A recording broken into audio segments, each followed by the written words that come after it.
La première chose à faire, c'est de se tenir informé de son budget. Et c'est très facile.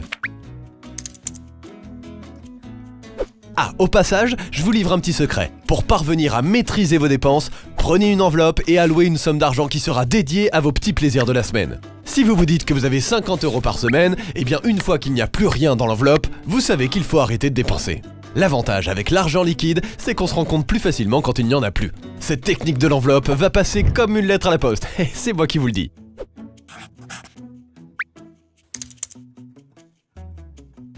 Avec ces petits conseils et votre appli bancaire en poche, vous voilà fin prêt pour gérer votre budget. Un petit creux dans votre compte chèque, un petit virement depuis votre livret et c'est réglé.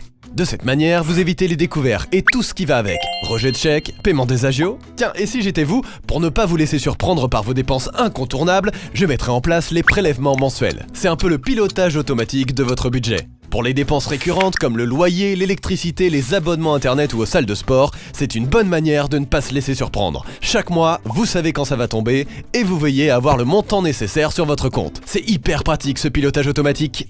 L'étape d'après, si vous le souhaitez, c'est de devenir un pro du pilotage de budget avec la prévision à l'année.